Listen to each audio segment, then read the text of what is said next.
guys, what's up? It's Furiz, and today we're going to be taking a look at the GAN 354M, GAN's previous flagship before the 356X. So, is it worth the $40 or is it just another gimmick? Let's find out. The GAN 354M was released on the 9th of July 2018. It's a 54mm puzzle and it weighs in at 79.4 grams, making it a tad bit heavier than the GAN Air SM. The 354M boasts GAN's new GES V3, which is larger than the GES V1 by a noticeable margin. It comes in the new GAN Box V3, and the cube sports GAN's full bright shades and can only be found in stickerless. When it comes to design, the cube has GAN's signature honeycomb design all over the corners, including the corner base, and has a seamless piece clip design. The edges have the honeycomb pattern where they make contact with the centers, however it seems to be absent around the magnets. Judging from which, we can assume the honeycomb pattern interacts with the flat surface to work. The magnet slots in the edges are highlighted with a translucent yellow plastic that adds a whole new dimension to the cube's looks. The corners have a transparent casing as opposed to the yellow ones. The aforementioned GES V3 system seems to have much larger springs, and GAN has only included 4, which were the most popular with the GES V1s. Here they are fastest to slowest: purple, blue, green, and yellow. I'll elaborate on the tensions in a bit, but first let's talk about the caveats of the GES V3. 1. It's actually harder to change the springs than the GES V1s, which is a shame, especially since the GTS 3M has a really easy tensioning mechanism. 2. The GES are colored at the bottom, making it really hard to recognize the springs at first glance. However, both of these problems fade out as you get more accustomed to the cubes. Besides, it's only a one-time setup for when you're using the cube. Maybe once in a month you might need to clean the cube, and that's when it really comes in. Another thing to take note is that you get 7 of all nuts except for green, which is included in the cube, thus you get 6. The purple nuts are the fastest and most flexible. It makes the cube extremely fast and feels rather clunky, oftentimes slipping out of my hands or overturning when I'm doing G-perms and other PLLs. However, GAN has much improved the purple nuts since before they used to lock up and now they don't. And they may be suited for a few select people who require ultra fast turning, but it's not for me.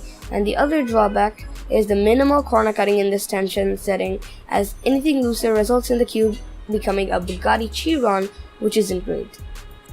The blue springs are negligibly more controllable with much of the flexibility of the purple nuts.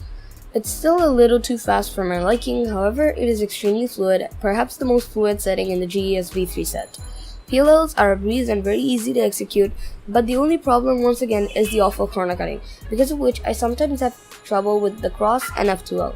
If you have precise turning, the blue might be an option, but once again anything looser and the cube becomes heavily unstable. The green nuts are much better by a huge margin. It gives the cube a springy and controllable feel with a little bit of flex. The cube's magnets are on the stronger side, but they are finally being highlighted here in a pleasant manner, unlike the faster nuts, which were making it almost unnoticeable. The cube is much more balanced, and the corner cutting and speed are very balanced as well. OH on the green is exceptionally good compared to the blue and purple.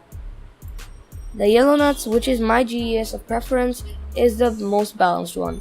It has minimal flex and does not deteriorate corner cutting performance. It gives the cube a stable and very controllable feel, and it highlights the magnets in a very perfect way. It makes the cube's soft and tactile feel very noticeable, and the yellow nuts allow me to keep the cube at a really loose tension for 45-degree corner cuts and also makes for a really controllable cube. OH on yellow nuts is effortless and truly highlights this cube's potential. The cube has a very soft feel. Compared to the SM, it feels like clouds versus concrete. The classic buttery feel is still there, and there is a nice tactile feedback that makes it feel like a buttery and crunchy hybrid. It's actually a truly unique feel and is definitely one to try out. The corner cutting is flagship level, no doubt, and paired with the near flawless turning, it makes for a one-of-a-kind experience. The GES you use will greatly affect your performance, but from the yellow nuts, you get 45-degree corner cuts and line-to-line reverse cuts. It cuts at all angles for normal cuts, but in reverse it can't till much above line-to-line. The cube has consistent tensions right out of the box, but is a little too fast for my TPS spamming nature. After doing minimal setup, a little V1 and V2 from Moyu, and swapping out the yellow springs, the cube becomes a literal benchmark standard for flagships. After making this my main, I started getting sub 15s after warm-up to no end. I even got a PV average of 14.23 off camera. One-handed performance was amazing. As per my testing and YZCuber's opinion along with several other cubers at my school.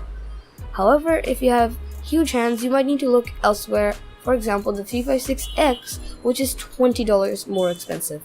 What you get for your money is a cube that will definitely satisfy all your needs, whether it be two-handed or one-handed. It's a very fast cube and will satisfy just about anyone right out of the box. The performance is no doubt better than any competing cube that I have tested, the only contender being the GTS3M. The only caveats of this cube are how tedious it is to swap the GES nuts, but other than that, this cube is the definition of quality, and I'm looking forward to reviewing the GAN 356X and the GAN 356R. And with that being said, that's it for today's review, and I'll see you guys in the next one.